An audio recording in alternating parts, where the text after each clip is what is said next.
Praise Lord. पुन्हा एकदा सर्वांचं स्वागत रेव्हरंड मनोज तेरोरी मिनिस्ट्रीज या चॅनल मध्ये. आई किती हे तुझं निस्वार्थी प्रेम हृदयाच्या कप्प्यात साठवू मी. आई किती हे तुझं निस्वार्थी प्रेम हृदयाच्या कप्प्यात साठवू मी. किती त्या नव्या हृदयाचा संदेश देवाकडे क्षणाक्षणाला पाठवू मी. इतकं अद्भुत प्रेम करणारी जी आई आहे त्या आईचा आज दिवस आहे. जे सर्व लोक रेव्हरंड मनोज तेरोरी मिनिस्ट्रीज या चॅनलच्या द्वारे जॉईन झालेले आहेत, जे सर्वजण हे चॅनल बघत आहेत, त्या सर्व मातांना हॅपी मदर्स डे. हा मातृदिन सर्वांना आनंदाचा आणि आशीर्वादाचा. आधी देखील जर कोणी या चॅनलला जर लाईक केलं नसेल, सबस्क्राइब केलं नसेल तर आपण लवकरात लवकर लाईक करूया, सबस्क्राइब करूया. आणि त्या ठिकाणामध्ये एक बेलचं चिन्ह आहे, एक बेलचं आयकॉन त्या ठिकाणामध्ये आहे, ते बेलचं चिन्ह आपण प्रेस करूया यासाठी की ज्यावेळेस नवीन वचनाचा व्हिडिओ तयार होईल तो तुम्हाला त्या ठिकाणामध्ये बघण्यासाठी लगेच उपलब्ध होऊ शकेल. त्या ठिकाणामध्ये खाली व्हॉट्सअप नंबर देखील दिलेला आहे. त्या व्हॉट्सअप नंबरवर तुम्ही तुमच्या साक्षी पाठवू शकता. तुमचं जे काही प्रार्थना विनंती आहे तुम्ही नक्कीच त्या नंबरवर पाठवू शकता. तो जर नंबर कधी लागला नाही तर जर वेगळं जे तुम्हाला विचारायचं असेल, जर बॅप्टिस्माची चौकशी करायची असेल, इतर माहिती जर तुम्हाला घ्यायची असेल, तो जर नंबर लागला नाही तर यासाठी मी तुम्हाला पुढे 4 नंबर देत आहे. त्या 4 नंबरवर तुम्ही कॉल करू शकता आणि तुम्हाला माहिती पाहिजे तुम्ही विचारू शकता. पहिला नंबर आहे 9860274141. दूसरा नंबर है 9850144151. तीसरा नंबर है 9730319999 आणि चौथा नंबर आहे 9922882179. परमेश्वर अद्भुतरित्या कार्य करत आहे आणि वेगवेगळ्या साक्षी आपण नेहमीच या ठिकाणामध्ये ऐकत असतो. एका भावाने पास्टरांना प्रार्थना करण्यासाठी सांगितली होती. त्या भावाला किडनी स्टोनचा प्रॉब्लेम होत होता आणि त्या ठिकाणामध्ये फोनवर पास्टरांनी त्याच्यासाठी प्रार्थना केली आणि पास्टरांनी प्रार्थना केल्यानंतर पुन्हा एकदा मोठा चमत्कार परमेश्वर त्या ठिकाणामध्ये केला. दवाखान्यामध्ये न जाता तो स्टोन त्यांचा अद्भुतरित्या त्या ठिकाणामध्येच पडला. त्या दवाखान्यात जाण्याची गरज झाली नाही आणि पूर्ण आरोग्य परमेश्वराने दिलं. त्याचप्रमाणे एका सिस्टरनी पास्टरांना फोन केला होता. त्यांची 4 व्हीलर होती जी ते भाड्याने देतात आणि खूप दिवसापासून बऱ्याच तरी सांगितलं की महिन्यांपासून ती गाडी त्यांची भाड्याने गेली नव्हती आणि जेव्हा ते गाडी भाड्याने जाते त्यावेळेस त्यांना ते पैसे मिळतात आणि त्याच्यावर त्यांचं घर चालतं आणि ते खूप टेन्शन मध्ये होते. पण त्यांना पास्टरांचा नंबर या YouTube चॅनलच्या द्वारे मिळाला आणि त्यांनी मनोज पास्टरांना फोन केला आणि त्यांनी सांगितलं की त्यांनी दुपारी 3:32 पास्टरांना फोन केला. 3:32 दुपारी पास्टरांनी त्यांच्यासाठी प्रार्थना केली आणि संध्याकाळी 6:38 त्यांना लगेच त्या गाडीसाठी भाडं मिळालं. व्यक्ती जर इतका वेळ त्या ठिकाणामध्ये नाही का लक्षात ठेवत आहे तर परमेश्वर पण जो वेळ तुम्ही या चॅनलसाठी देत आहात तो वेळ तुमचा व्यर्थ जाणार नाही. त्या वेळेबद्दल परमेश्वर तुम्हाला आशीर्वादाने भरणार आहे. या ठिकाणामध्ये एक भाऊ आहेत सुधाकर बनसोडे. आपण त्यांना बघू शकता ते आज या ठिकाणामध्ये आलेले आहेत.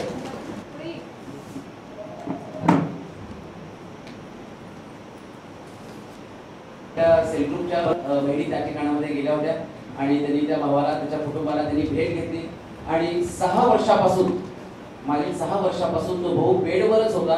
त्याला चालता येत नव्हता, तो इकडे तिकडे जाऊ शकत नव्हता आणि ज्यावेळेस आपल्या सेल ग्रुपच्या बहिणी त्या ठिकाणामध्ये गेल्या त्यांनी त्या ठिकाणामध्ये त्याच्यासाठी विशेष प्रार्थना केली आणि त्याला सांगितलं की शुक्रवारी या ठिकाणामध्ये तू ये म्हणजे तुला आरोग्य मिळेल. आणि तो भाऊ त्याचं कुटुंब या ठिकाणामध्ये विश्वासाने निघालं. 6 वर्षापासून तो बेडवर आहे आणि तो आज तुम्ही या ठिकाणामध्ये बघत आहात.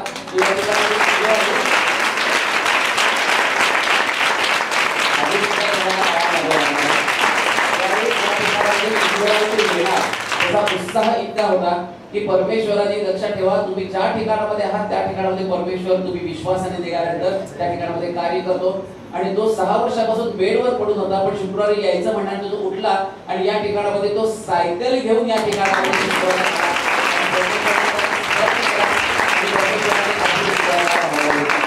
आरोग्य दिलेलं आहे.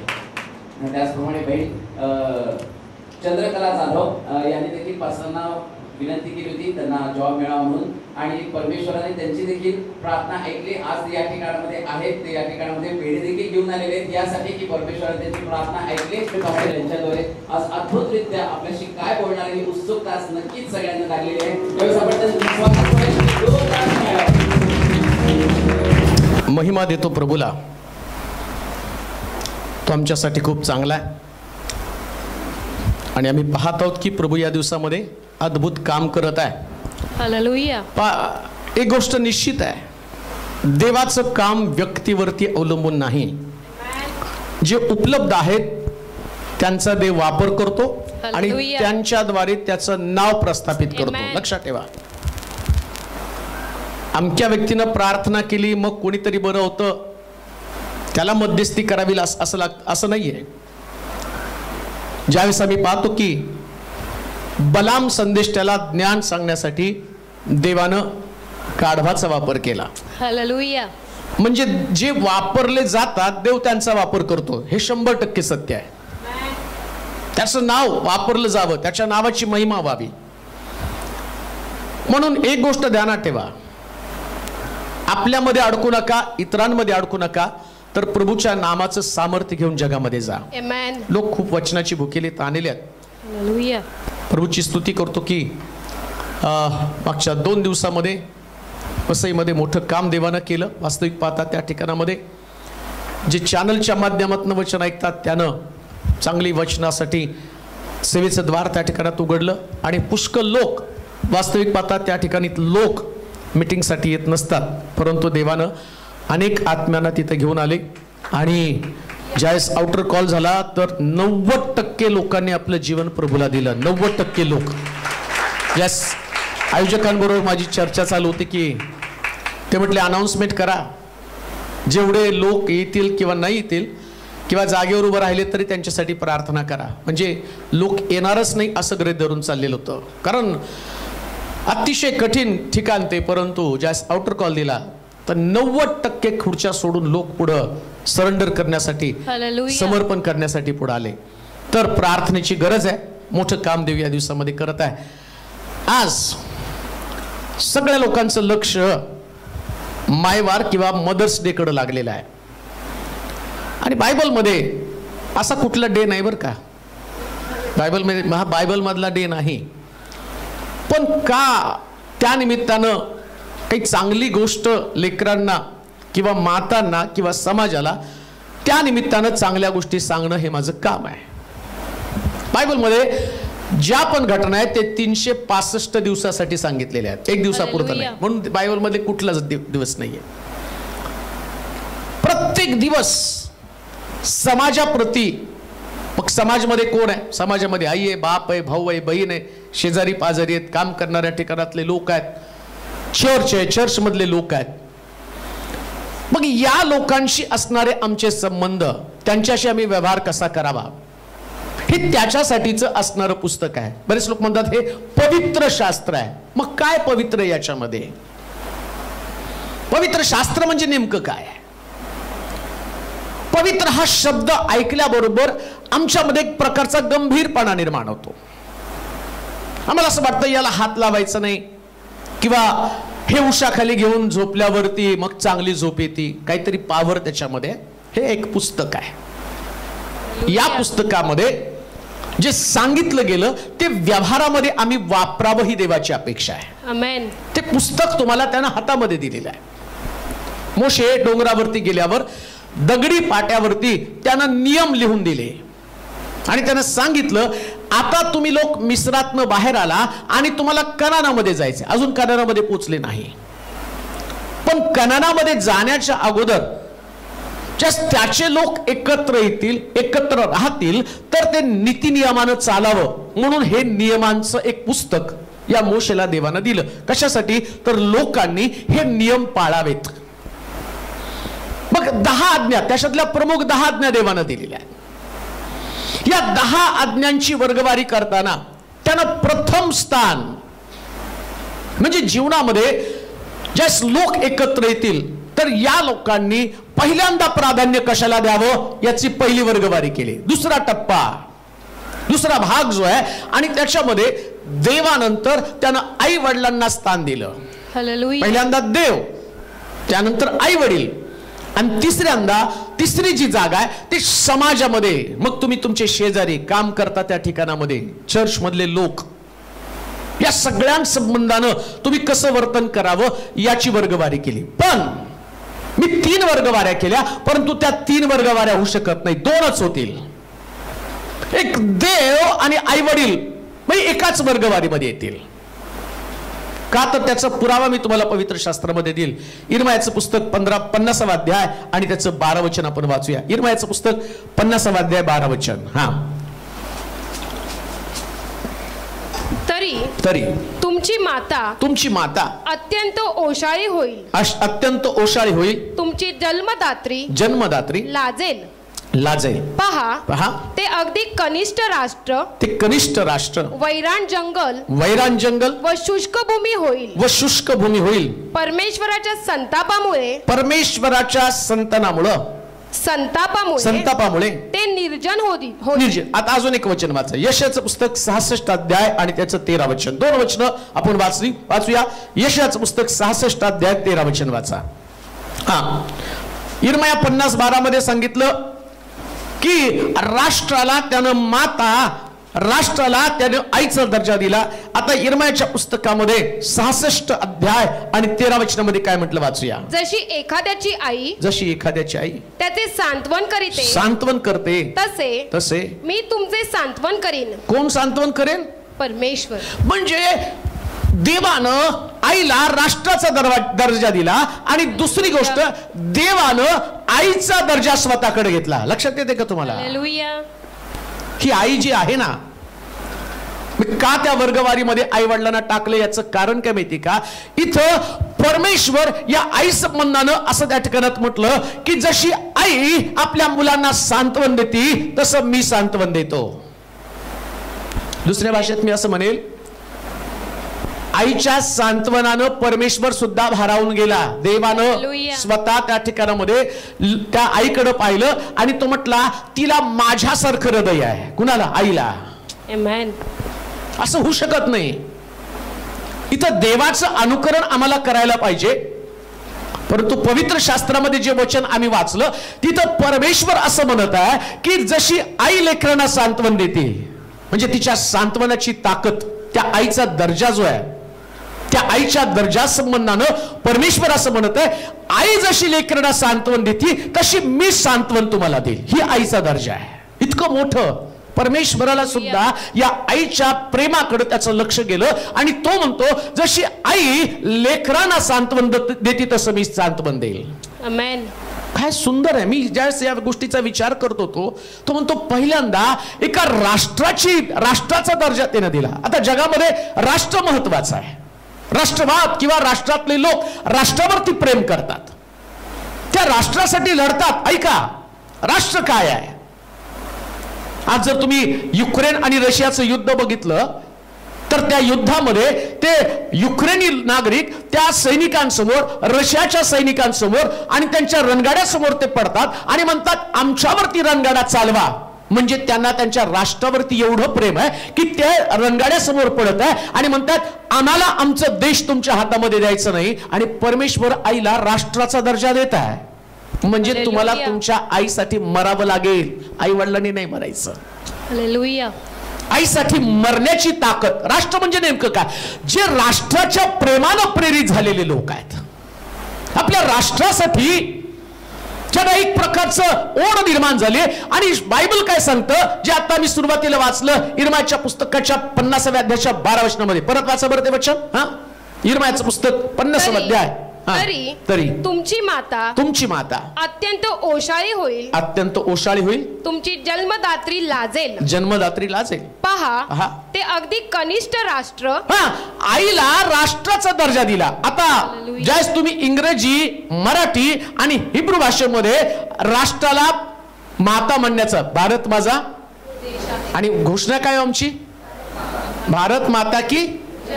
म्हणजे आम्ही राष्ट्राला काय म्हणतो? माता, आई. हालेलुया. मग सैनिक त्या ठिकाणामध्ये युद्धभूमीवर या मातेचं रक्षण करतात. मग प्रश्न तोच आहे, देवानं पण तुम्हाला माता दिली. राष्ट्र त्या आई राष्ट्राकडे पाहताना राष्ट्राला सुद्धा असं वाटतं की मी आईसारखं व्हावं. हालेलुया. आईला नाही वाटत राष्ट्रासारखं व्हावं, राष्ट्राला वाटतं मी आईसारखं व्हावं. म्हणजे राष्ट्राचं पण अट्रॅक्शन काय असेल, एका देशाचं अट्रॅक्शन काय असेल, तर राष्ट्र सुद्धा आईच्या प्रेमानं भारावलेलं आहे. हालेलुया. आई जसं संरक्षण करती, आई जसं पुरवठा करती, हा देश जो आहे तो आणि तो आईच्या दर्जाचा देश आहे. आणि बायबल सांगतं इकडं तो म्हणतो राष्ट्र म्हणजे आई आहे, त्या ठिकाणी देव म्हणतो सांत्वन करताना पण मला मातेसारखं सांत्वन करावंसं वाटतं. म्हणजे मातेच्या सांत्वनाचा दर्जा काय असेल याचा विचार तुम्ही करा. काय दर्जा असेल मातेच्या सांत्वनाचा, ज्या सांत्वनानं स्वतः देव प्रभावित झाला. स्वतः देवाला असं वाटलं की काहीतरी त्या आईमध्ये क्वालिटी आहे, आणि जी क्वालिटी माझ्यावरती त्यांनी इम्प्रेशन टाकलेलं आहे. आईनं इम्प्रेशन टाकलं देवावरती, आईनं इम्प्रेशन टाकलं राष्ट्रावरती. लक्षात ठेवा, जी आई तुमच्याकडे आहे देवानं तिला इतका मोठा दर्जा दिलेला आहे, एवढा मोठा दर्जा. तुम्हाला त्याची किंमत नसेल, तुम्हाला असं वाटतं तिने जन्माला घातलं बस. आणि आमचे डायलॉग पण असतात, काय जन्माला घालून उपकार केले का. बऱ्याच वेळा म्हणतो काय उपकार केले तुम्ही जन्माला घालून. बायबल वाचलं तर तुम्हाला कळेल काय उपकार केले, आणि किंमत तुम्हाला त्यावेळेस कळेल ज्यावेळेस तुम्हाला पवित्र शास्त्र वाचाल ना, त्यावेळेस तुम्हाला त्याची किंमत कळेल. तोपर्यंत नाही किंमत कळणार. म्हणून मी तुम्हाला म्हटलं देवानं वस्तुस्थिती किंवा समाज कसा चालावा याच्यासाठी एक नियमांचं पुस्तक दिले, ते पवित्र शास्त्र. ते पवित्र कधी होतं माहिती का, ज्यावेळेस तुम्ही आचरण करताना त्यावेळेस ते शास्त्र पवित्र बनतं. हे आचरणाचं पुस्तक आहे, हे दुसरं तिसरं कोणतं नाही, तर आचरणाचं पुस्तक आहे. याला फॉलो करावं लागतं. हे सिद्धांत आहे, जगण्याची सिद्धांत. जगण्याच्या सिद्धांतामध्ये देवानं आई वडिलांना त्याच्या नंतरचा कमीचा दर्जा दिलेला आहे. म्हणजे देवाच्या दर्जानंतर जर खाली कोण असेल तर त्याच्यानंतर आई आणि वडील. Praise God. म्हणजे देवाकडं आम्ही म्हणतो नाही देवा आमचं तुझ्यावर खूप प्रेम आहे, तो म्हणतो माझ्यावर प्रेम करता तर तुम्हाला तुमच्या आईवर पण प्रेम करायला पाहिजे. तुम्ही म्हणता मी तुझ्यासाठी मरायला तयार आहे, तर तुम्हाला तुमच्या आई वडिलांसाठी सुद्धा किंमत चुकवावी लागते. त्यांचं संभाळ करणं, त्यांचा प्रतिपाळ करणं, त्यांचं रक्षण करणं, त्यांची काळजी घेणं, त्यांना राखणं. ज्यावेळेस तुम्ही देवाचे लोक म्हणून आणि जगत असता समाजाप्रती आणि ख्रिस्ती समाज विश्वासणारे लोक या नात्याने तुम्ही वावरत असताना परमेश्वराची अपेक्षा आपल्या कुटुंबा संबंधानं, आपल्या आई वडिलांसंबंधानं काय शास्त्र सांगतं की आम्ही या प्रकारे देवाच्या आज्ञेचं अनुसरण करावं. आम्ही आमच्या आई वडिलांना देवानंतरचा दर्जा द्यावा. आमेन. कधी कधी नबल वाटतं, बापाला आहो म्हणतात पण आईला कोण आहो म्हटलं का. एवढं चिप केलंय आम्ही. आणि बायबलमध्ये तर सांगितलं की, मला वाटतं अनुवादाचं पुस्तक 5वा अध्याय 14 वचन वाचता का. अनुवादाचं पुस्तक 5वा अध्याय 14 वचन. अनुवादाचं पुस्तक 5वा अध्याय 14 वचन. इफिस्कराचं पत्र 6वा अध्याय 1 आणि 2 वचन ही पण काढून ठेवा. इफिस्कराचं पत्र 6वा अध्याय 1 आणि 2 वचन.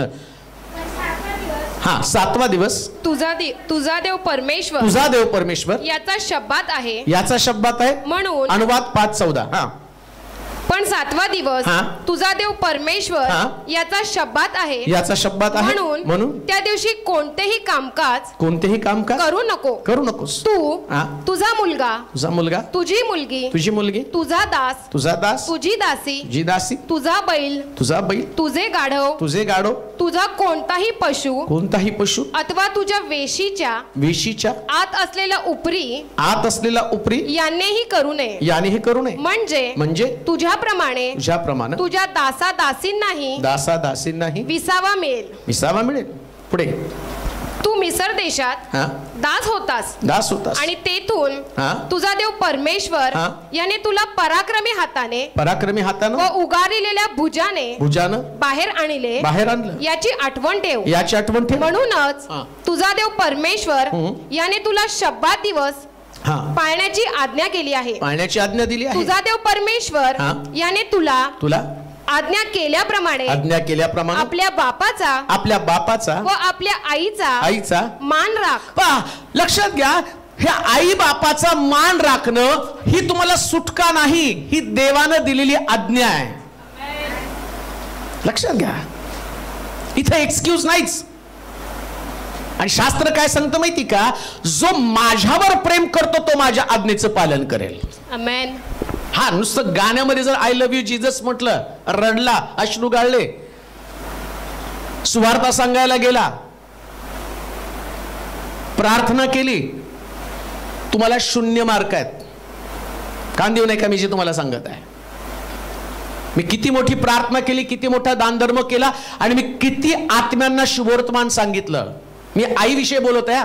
मग आई म्हणजे सासू असेल, आई म्हणजे बहीण पण असेल, आई म्हणजे आत्या असेल, आई म्हणजे मावशी असेल, आई म्हणजे जिनी तुला सांभाळत आहे, तुझं पालन पोषण करत आहे. राष्ट्राला ज्याप्रमाणे परमेश्वर आईचा दर्जा देतो, तर जी व्यक्ती आईची जबाबदारी पार पडत आहे, काहींची आई मेलेली असती पण त्या मावशीने सांभाळलेलं असतं, कधी कधी आई नसती पण सासू सांभाळत असते, कधी कधी आई नसती पण आत्या सांभाळत असते. म्हणून तर देवानं या राष्ट्रासंबंधानं राष्ट्राला आईची उपमा देण्यामागचं कारण काय माहिती का, जी व्यक्ती तुमचं संगोपन करते, जी व्यक्ती तुम्हाला सांभाळते, जिने आईचं प्रेम तुम्हाला दिलेलं आहे.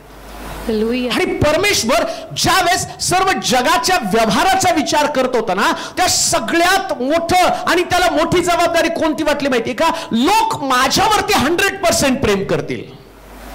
त्यांना माहिती मी न्याय करणार आहे, त्यांना माहिती आहे स्वर्ग राज्य माझ्याशिवाय त्यांना मिळणार नाही. ते माझ्यासाठी होमार्पण करतील, ते माझ्यासाठी अन्नार्पण करतील. आणि एवढंच नव्हे तर आम्ही पाहतो की ज्यास तो राजा जिंकून आला, तर त्यानं आणि म्हटलं की ज्यास पहिला आणि पशु माझ्या समोर येईल, जी व्यक्ती पहिले माझ्या समोर येईल आणि त्याचं अर्पण मी तुला करील, तर त्यास आम्ही पाहतो तो जिंकून आल्यावर त्याची मुलगी त्याला सामोरी गेली आणि त्या राजानं मुलीला सुद्धा त्या ठिकाणात देऊन टाकलं. इतकं देवावरती प्रेम आहे. इसाकाचा एकुलता एक पुत्र, आणि देवानं म्हटलं याला वेदीवरती अर्पण कर, तर इसाक त्या मुलाला वेदीवरती अर्पण करण्यासाठी निघाला. एवढा देवाचा दर्जा त्या ठिकाणामध्ये. पण आता ऐका, आई वडील हा शब्द येतो ना, तो माझ्या नंतरचा दर्जा जर कोणाला असला पाहिजे तर तुमची आई आणि तुमचे वडील यांना तो दर्जा असला पाहिजे. म्हणून कान देऊ नये का, तुमची आई याच्यावर तुमचं रिस्पेक्ट, तुमचा आदर, त्यांचा सन्मान, त्यांची काळजी कशी घेता यावर तुमचं आध्यात्मिक जीवन अवलंबून आहे. हालेलुया. तुम्ही भरपूर प्रार्थना केली, भरपूर तुमचा विश्वास आहे, परंतु देवाची जी आज्ञा आहे आई संबंधानं, आणि ती आज्ञा काय सांगते, जर तुला मिस्र देशातनं मी बाहेर काढलं, आठवण त्यानं काय करून दिली, मी तुला मिस्र देशातनं बाहेर काढलं. ऐका, पापातनं तुम्हाला देवानं बाहेर काढण्यामागचा हेतू काय, तर तुम्ही देवाच्या आज्ञेमध्ये राहावं, देवाचे नीती नियम तुम्ही पाळावेत. आमेन. म्हणून लेकरांची जबाबदारी काय, काही झालं तरी आपल्या आई वडिलांच्या शब्दाच्या बाहेर जाता कामा नये. आमेन. जोरात आमेन म्हणा. आमेन. आणखीन जोरात म्हणा. आमेन. तुम्ही किती मॉडर्न आहात, तुमचे विचार काय आहे, तुमची किती आधुनिक विचारसरणी, तिला कचऱ्याच्या डब्यात टाका. तुमच्या विचारसरणीला देवाच्या दृष्टिकोनातनं 0 किंमत आहे. 0. हे डोक्यातनं काढून टाका. आमच्या आई वडिलांना, आमच्या आईला जगाची माहिती नाही, आम्ही खूप विद्वान लोक आहोत आणि आम्ही खूप शिक्षण घेणारे लोक आहोत, आम्ही खूप भारी लोक आहोत, आम्ही जगामध्ये जातो आणि लोक आमचा मान सन्मान करतात. काढून टाका डोक्यामध्ये. मी कुठं पण मीटिंगला गेल्यावर जाताना पहिल्यांदा ते लोक सांगतात, त्यांनी माझ्या आईला पाहिलेलं नसतं, पण ते म्हणतात मम्मीला विशेष करून आमच्याकडनं सलाम सांगा, मम्मी बरी आहे का, कारण त्यांना माहिती आहे की त्याच्यानंतर देवाचा दर्जा आहे. आमेन. देवाचा दर्जा आहे. हालेलुया. ज्यांना बायबल फॉलो करतात, ज्यांना बायबलची तत्व माहिती आहेत, जे बायबलच्या सिद्धांताप्रमाणे चालतात, त्यांच्या जीवनामध्ये आईचा दर्जा मोठा असला पाहिजे, देवानंतर तिची जागा असली पाहिजे. आमेन. देवाच्या नंतर तिचं स्थान असलं पाहिजे. म्हणजे जर तुम्ही देवावरती प्रेम करत आहात तर पहिल्यांदा आईवरती प्रेम करायला शिकलं पाहिजे. तिची आज्ञा तुम्हाला पालन केलीच पाहिजे, काही झालं तरी त्या ठिकाणामध्ये, आणि त्याच्याशिवाय होऊ शकत नाही. आता इफिस्कराच्या पत्राच्या 6व्या अध्यायाच्या 1-2 वचनाकडे आपण जाऊया. काय त्याच्यामध्ये सांगितलंय, मग त्यानंतर काय होणार आहे पुढे वाचूया. मुलांनो प्रभूमध्ये तुम्ही प्रभूमध्ये तुम्ही आपल्या आई बापांच्या बापांच्या आज्ञेत राहा कारण हे योग्य आहे. काय योग्य आहे? आपल्या आई बापांच्या आज्ञेत राहा. काय योग्य आहे? आपल्या आई बापांच्या आज्ञेत राहा. मग आई बापांच्या आज्ञेत राहणं योग्य आहे, तर अयोग्य काय आहे? आज्ञेत न राहणं. म्हणजे ज्यांना असं वाटतं की ही किरकिर चालू आहे, ज्यांना असं वाटतं यांचं बोलणं मला इरिटेट करतं, ज्यांना असं वाटतं हिच्या बोलण्यानं माझं डोकं फिरतं, ज्याला असं वाटतं हिचं बोलणं माझ्या कानावरती पडू नये, बायबल सांगतं ते देवाच्या दृष्टिकोनातून सगळ्यात अयोग्य. परिणाम काय होतो याचा वाचा? काय परिणाम होतो त्याचा? मुलांनो प्रभूमध्ये तुम्ही आपल्या आई बापांच्या आज्ञेत राहा कारण हे योग्य आहे. आपला बाप व आपली आई यांचा मान राख. का? यासाठी कशासाठी? की तुझे कल्याण व्हावे. काय व्हावं? कल्याण व्हावं व तू पृथ्वीवर दीर्घायू असावं. अभिवचन असलेली हीच पहिली आज्ञा आहे. ज्याला जीवनामध्ये देवापासूनचा आशीर्वाद घ्यायचा, अभिवचन म्हणजे आशीर्वाद. हालेलुया. आता ऐका, ज्या लोकांना आपल्या आई बापाची किंमत नाही, त्याला जगातला कोणताच पालक, कोणताही मोठा सेवक, त्याला तुम्ही कितीही डोनेशन द्या, हजारो रुपये, लाखो रुपये तुम्ही चर्च मध्ये दानधर्म टाका, तुम्ही गरीबाला जीव घाला, तुम्ही मायवारच्या दिवशी तुमच्या आईला सोडून जगातल्या कित्येक आयांना साड्या घ्या, पेपरला तुमचं नाव येईल, पण जीवनाच्या पुस्तकामध्ये हिशोब करताना देवाच्या दृष्टिकोनातून तुम्ही कचरा आहात. तुम्ही कुठल्याही प्रकारचा सन्मानास पात्र नाही. आणि दुसरी महत्वाची गोष्ट, तुमचा रिस्पेक्ट परमेश्वर कधीच करू शकत नाही. पुरावा देईल मी पवित्र शास्त्रामध्ये. मी कोणती गोष्ट बोलताना मोघम बोलत नाही. म्हणून लक्षात ठेवा, तुमची धार्मिकता ही तुमच्या परिवाराशी निगडीत आहे. पहिल्यांदा तुमचा परिवार, पहिल्यांदा तुमचे आई वडील. बाहेर सुवार्तेला नंतर जा. हालेलुया. तुमची आई तुमच्याविषयी सुवार्ता सांगेल, नेमके तुम्ही कसे आहात. प्रार्थना करणं खूप सोपं आहे, खूप सोपं आहे.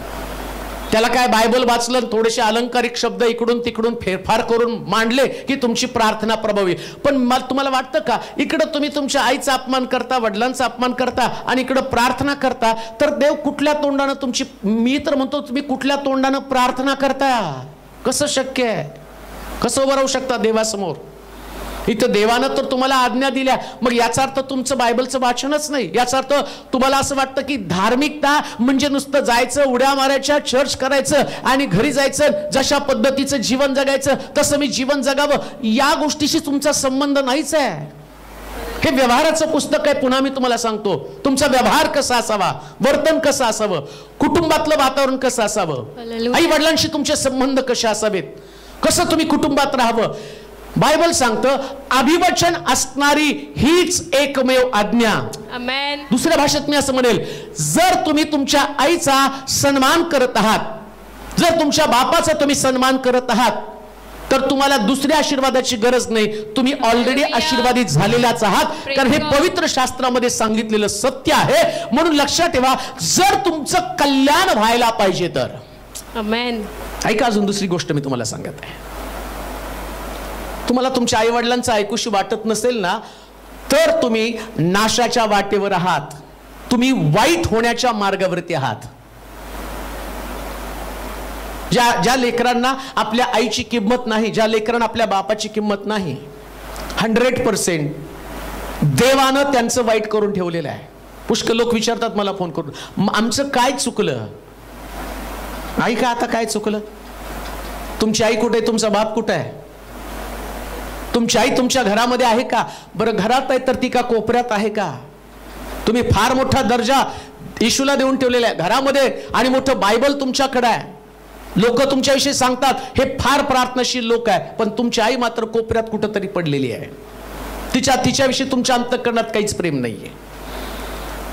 तुम्ही फार मोठी चर्चमध्ये प्रार्थना करतात, फार सुंदर तुमची उपासना आहे, फार सुंदर माझं प्रीचिंग आहे, माझ्या प्रीचिंगनी कदाचित लोक बदलतील, माझ्या प्रीचिंगने कदाचित लोक प्रभावित होतील, पण देवाला प्रभावित करण्यासाठी मला देवाचं वचनच पाळावं लागणार आहे. आणि देवाच्या वचनात सांगितलं, तुला तुझ्या आईची बापाची काळजी घ्यावी लागेल, त्यांचा सन्मान करावा लागेल. अदरवाईज तुम्ही 0 आहात, अन्यथा तुम्ही 0 आहात.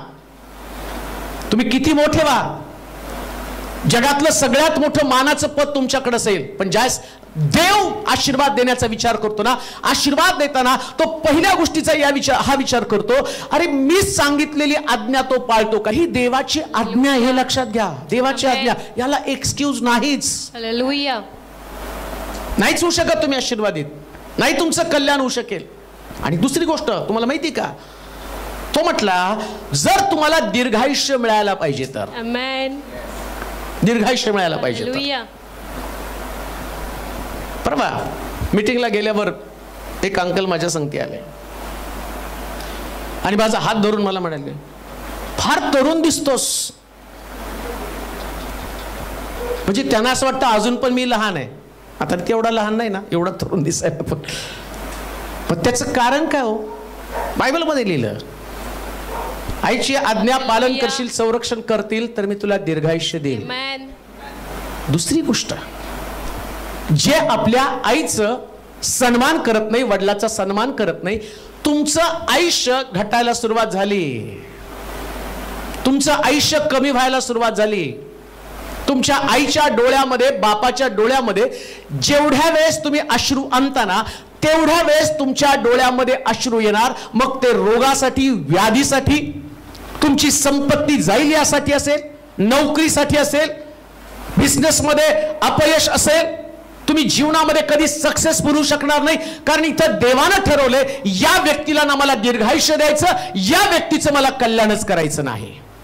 कारण देवाला त्याच्या आज्ञेचं किंवा त्याच्या शब्दाचं महत्व आहे. आकाश पृथ्वी नाही तशी होईल, पण माझा शब्द, माझं वचन कधी नाहीस होणार नाही. देव कधी बदलत नाही. जुन्या करातला देव नव्या करात सुद्धा बदललेला नाही. नव्या करात येशूने याच गोष्टी पुन्हा एकदा ठणकावून सांगितल्या. म्हणून देवाचे प्रिय लोको, लेकरांनो, एक गोष्ट मला तुम्हाला सांगायची, काही झालं तरी तुमच्या आईचा अपमान होईल, तुमच्या आईची निंदा होईल, तुमच्या आईचं आणि डोळ्यामध्ये अश्रू येतील. या प्रकारचा शब्द, या प्रकारचं वर्तन, या प्रकारची तुमची कृती ही देवाला चीड आणणारी कृती आहे. परमेश्वर आणि त्याच्या संबंधानं म्हटलं, तो भस्म करणारा अग्नी आहे. आम्ही पाहतो की ज्यावेळेस देवाने त्याच्या आज्ञा लोकांना दिल्या आणि आज्ञेचं पालन करताना जे लोक आज्ञेचं पालन करत नाही, अशा लोकांना त्यांना असं सांगितलंय, मला वाटतं निर्गमाच्या पुस्तकाच्या 20व्या अध्यायाच्या शेवटी काय वचनामध्ये असं म्हटलं, या आज्ञा तू पाळणार नाहीस तर काय लिहिले त्याच्यामध्ये वाचूया. एंड करताना असेल बघा, 20वा अध्याय. सगळं झाल्यावर तो म्हणतो, या आज्ञा तू नाही पाळल्या तर काय होईल? हा, जो परमेश्वर, हा ईर्ष्या देव परमेश्वर याचे नाव व्यर्थ घेऊ नको. नाही, त्याच्या एंडला बघा खाली. हा, खाली माझ्या ज्या आज्ञा पाळत नाहीत. हा, माझ्या खेरीज तुला अन्य वेगळे देव नसावेत. आपल्यासाठी कोरीव मूर्ती करू नको. वर आकाशातील, खाली पृथ्वीवरील व पृथ्वी खालच्या जलातील कशाचीही प्रतिमा करू नको. त्यांच्या पाया पडू नको किंवा त्यांची सेवा करू नको. कारण मी तुझा देव परमेश्वर ईर्ष्यावान देव आहे. कसला देव आहे? ईर्ष्यावान. हा, पुढे, जे माझा द्वेष करीतात, जे देवाचं वचन ऐकून त्याप्रमाणे कृती करत नाही. द्वेष करणं म्हणजे काय हो? आता तुम्हाला सगळं सांगितलं मी. दरवर्षी हा संदेश देतो. आजच्या दिवसापर्यंत सगळ्याला बरं वाटतं, आई आई आई आई आई. घरी गेल्यावर मग mummy mummy mummy mummy mummy mummy mummy. 2 दिवस, 3 दिवस, 4 दिवस, 5 दिवस, 10 दिवस, वर्ष, 6 महिने. 6 महिने मी तर जास्त बोललोय. 6 महिने काय आईचं कौतुक करावं?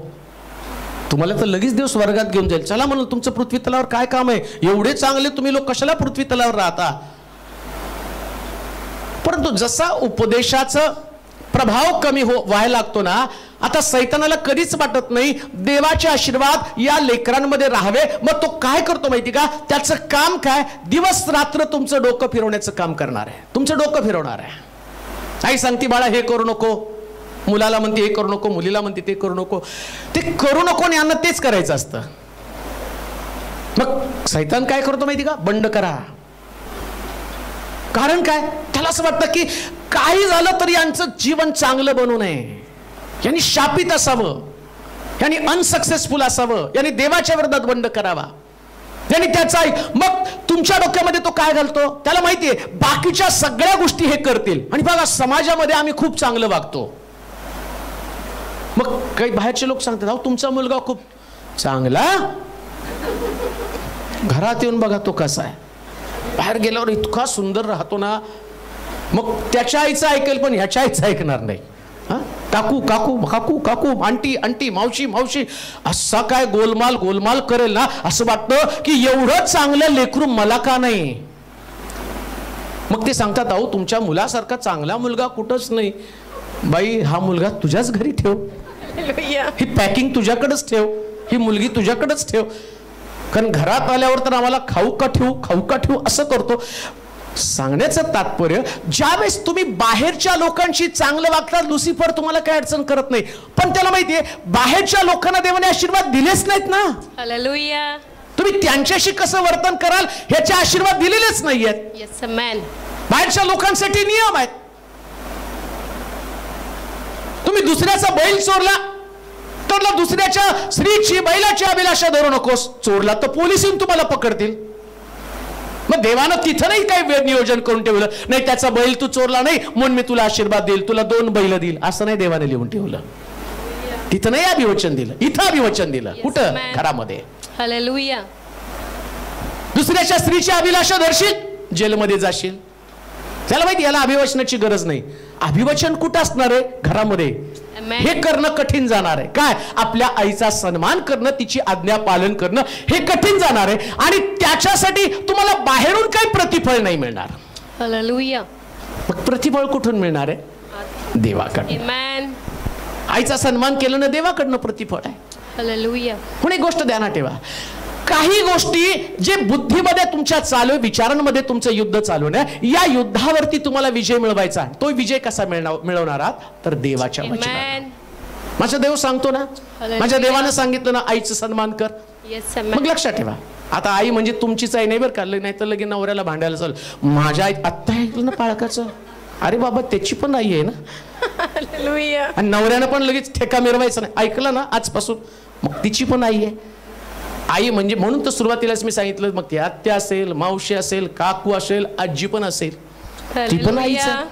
देवाच्या दृष्टिकोनातनं सगळी आई. देवाला असं नाही की आता देवानं आई म्हटल्यावर आई संबंधीचे सगळे कॅरेक्टर त्याने आणून ठेवले, सगळे. तो नाही हो मी माझ्या आईचं ऐकतो, माझ्या आईच्या आईचं नाही ऐकत, तिच्याशी काय भांडण आहे तुझं? बरं तुझं भांडण असलं तर देवाला तर ते पसंत नाही ना. तो म्हणतो आई म्हणजे आई, देवाच्या दृष्टिकोनात नाही. आता पास्टर म्हटल्यानंतर मी पास्टर नाही, आमचा पाळक चांगला आहे, तुला कोणी सांगितलं तो नालायक आहे? पाळक म्हणजे सगळे पाळक. हालेलुया. तसं आई म्हणजे सगळे आई. आमेन. म्हणून लक्षात ठेवा, आता आईनं पण काय गोष्टी केल्या पाहिजे माहिती का? मुलीला समजावून सांगताना सांगितलं पाहिजे, बाई ज्या घरी तू चालली ना त्या ठिकाणामध्ये सासूला आई समजून सांभाळ. आता तुम्ही चांगले आहात पण फेसबुक युट्यूब बाकीच्या ऐकतात ना, त्यांना सांगायला पाहिजे तुम्ही काय वागता, मी आहे ना तुम्हाला बघायला खंबीर. ठेवल का तुम्हाला मी? कानावर तर पडू द्या माझ्या, कसे तुमचे कान उपडतोय की काची धरून, पण बाकीच्या लोकांना पण समजू द्या ना. ती सासू असेल, ती आजी सासू असेल, ती मावशी असेल, म्हणून तर म्हटलं हे पवित्र शास्त्र होणार कधी पवित्र? त्याला पवित्र होण्यासाठी तुम्हाला पवित्र बनावं लागेल. आणि तुम्ही कसं बनणार आहात? जे वचन तुम्ही ऐकलं याच्यानं तुम्ही शुद्ध झाले आहात, म्हणजे पवित्र झालेले आहात. हे वचन तुम्ही ऐकत आहात, पाळत आहात, अनुसरण करतात, आणि तो आता शास्त्र पवित्र झालं कधी? तुमच्या वर्तनानं पवित्र झालं. तोपर्यंत हे पवित्र नाहीये. तोपर्यंत हा नुसता शब्द आहे, तोपर्यंत हे नुसतं पुस्तक आहे, तोपर्यंत नुसतं या ओळी आहेत. पण ज्या दिवशी तुम्ही अनुसरण करण्याचं ठरवतं, त्याचा फॉलोअप तुम्ही करता, त्या दिवशी तुम्ही पवित्र बनता. आणि ती पवित्रता तुमच्यामध्ये यायला पाहिजे. मी तुम्हाला सांगतो की देवाच्या वचनात असं लिहिलं, कोणी जर आपल्या आईचा सन्मान करत नसेल, बापाचा सन्मान करत नसेल, तर तो कधीच दीर्घायुष्य बनू शकणार नाही. आता धोक्याचा इशारा ऐका बरं का. ज्याला वाटतं शुगर, बीपी, हार्ट अटॅक काही नसावं, तर त्याने आत्तापासूनच आई बापाचं ऐकायला सुरुवात करायचं. हालेलुया. नाहीतर हार्ट अटॅक, शुगर, बीपी, जेवढे पण रोग आहेत पवित्र शास्त्रामध्ये, अनुवादाच्या पुस्तकात जरा बघा बरं. 15 अनुवादाचं पुस्तक 28 अध्याय 15 वचन. अनुवाद 28:15.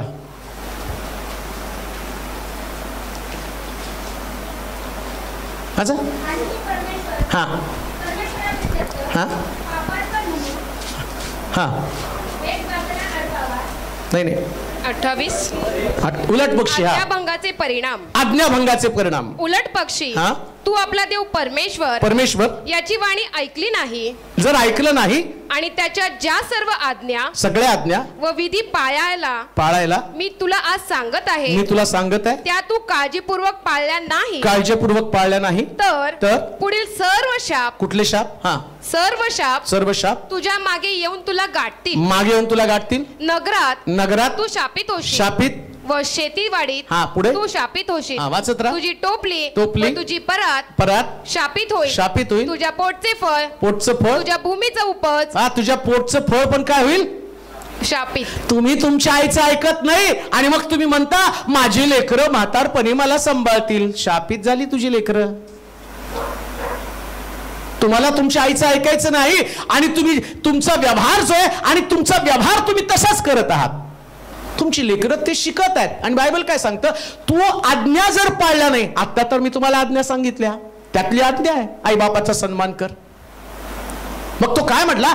तू तुझ्या आईबापाचा सन्मान केला नाही त्याच्यामुळे मी तुझं लेकरू शापित करणार आहे. तुम्ही तुमच्या लेकरांवर शाप आणत आहात. तुम्हाला माहित पण नाही देवाच्या आज्ञाभंगाचा परिणाम काय. तुमच्या लेकरांसाठीची शाप तुम्ही आणत आहात. म्हणून म्हटलं दीर्घायुष्य आणि कल्याण व्हायला पाहिजे ना, तुमच्या इच्छेच्या विरोधात तुम्हाला वागावंच लागणार आहे. तुमचं मन तुम्हाला साथ देत नाही, तुमचे विचार तुम्हाला साथ देत नाही. पण तुम्हाला विचारानं चालायचं नाही, तुम्हाला देवाच्या वचनानं चालायचं आहे. आमेन. विचारानं नाही चालायचं. हालेलुया. देवाचं वचन जे सांगतं त्या पद्धतीने. आमेन.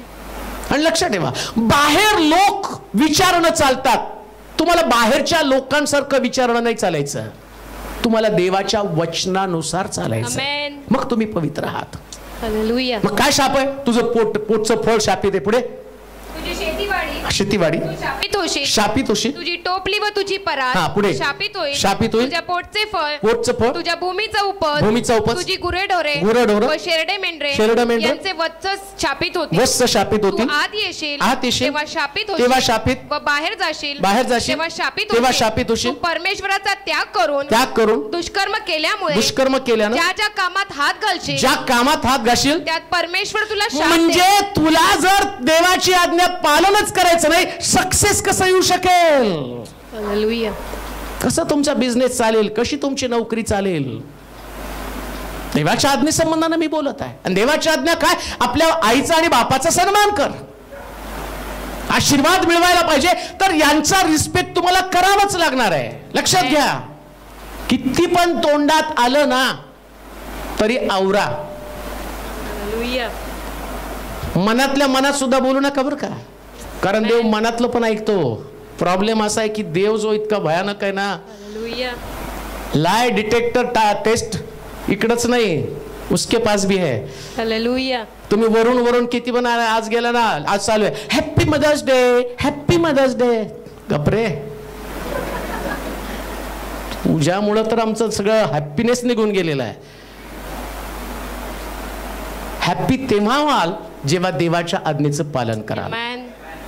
तोपर्यंत नाही होऊ शकत.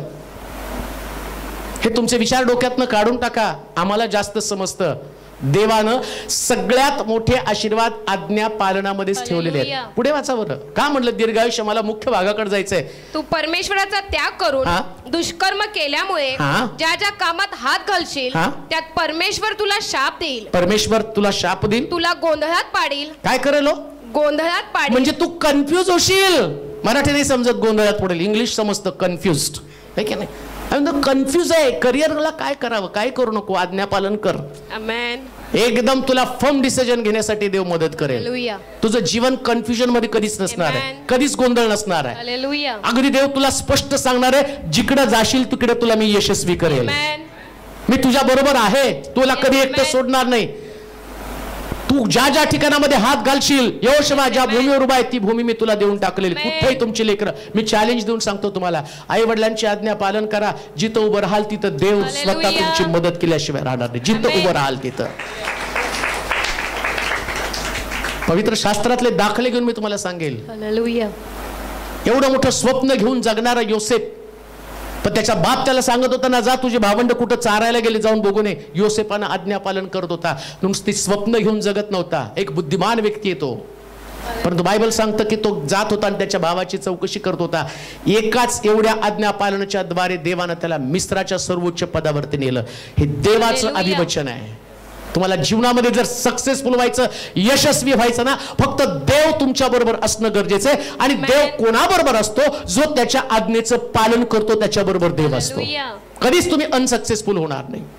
काल एका व्यक्तीचा मला मेसेज आला, असं तुम्ही परवा त्या ठिकाणामध्ये धुळ्याच्या पुढे एका गावामध्ये मीटिंगला गेलो होतो आणि मग तो म्हटलं की मला खूप वाटत होतं की तुम्हाला विचारावं, तुम्ही कसा काय स्टडी करता, तुमचा स्टडी करण्याची पद्धत कोणती ते मला माहित नाही. तुम्हाला विचारायचं, मी ठरवलं की तुम्हाला विचारू कसं स्टडी करता. त्या दिवशी नेमकं कसं देवाला काळजी असते, तो तिथं विचार करत बसला आणि मीटिंग संपल्यावर मला विचारणार. तेवढ्यात मी त्याला सांगितलं, बघा तुम्हाला असं वाटत असेल मी येताना हा सगळा संदेश तयार करून आलो, पण मी तसा संदेश तयार करून आलो नाही. मला एक 4 वचनं सापडली आणि ती 4 वचनं मी या वहीत नमूद केली आणि गेले 2 दिवस मी त्याच्यावर जवळजवळ 2.5 तासाचे 2 सेशन घेते, पण पूर्ण झालं नाही. तर हे प्रभूच आहे, मी कुठल्या बायबल कॉलेजमध्ये गेलो नाही. तो व्यक्ती काय म्हटलं माहिती का, हे कळाल्याबरोबर माझं तर लाईफच बदलून गेलं. मी सेवा बंद केली होती, आता पुन्हा सेवा सुरू केली. हे का घडतं, हे कुठून येतं, हे सक्सेस, हे यश येतं कुठून प्रियानो? हे देवाच्या वचनाचं पालन केल्यानं. देवाच्या वचनाचं पालन केल्यानं. रिस्पेक्ट आहे, आईविषयी मला आदर आहे. आणि तुम्हाला माहिती आहे मी देवावर जेवढं प्रेम करतो तेवढं तिच्यावर प्रेम करतो. मग तुम्हाला तुमच्या जीवनामध्ये ज्या क्षेत्रामध्ये पुढे जायचं ना, तिथं देव तुमच्या संगती असणं गरजेचं आहे. आणि देव जर त्याची आज्ञा तुम्ही पालन केलं तर तुमच्या संगती राहणार आहे. त्याच्याशिवाय नाही कल्याण होऊ शकणार. तुम्हाला मी चांगलं एज्युकेशन घेईल, उपयोग नाही. तुम्हाला मी उच्च पदाची नोकरी मिळवेल, मिळवा, पण त्या पदामध्ये शांती नसणार आहे. त्या पदामध्ये तुमच्याकडे पगार येईल, पण तुम्हाला सुरक्षा नसणार आहे. तुमचं जीवन कन्फ्युजन मध्ये असेल, तुमचं जीवन गोंधळामध्ये पडलेलं असेल, तुमचं जीवन असुरक्षित आहे, तुमचं भविष्य, तुमचं कुटुंब, तुमची लेकरं, तुमच्या पिढ्या असुरक्षित आहे. नुसतं तुम्हीच नाही, तुम्ही पिढ्या असुरक्षित करत आहात. कारण देव त्याच्या वचनावर प्रेम करतो. पुढे काय लिहिले वाचा.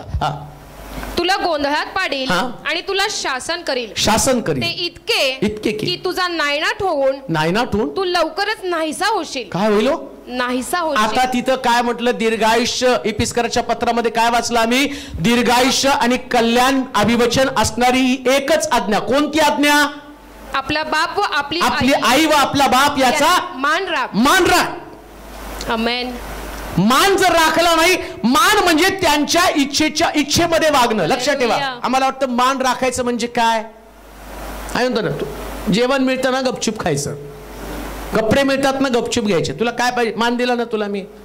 हो, तोंडातनं शब्द पडला तर मी तिला देतो. अरे बाबा, तुला तर न मागता तिने सगळं दिलेलं आहे. तू खात नव्हता ना, तुझ्या तोंडात ती घास भरवत होती.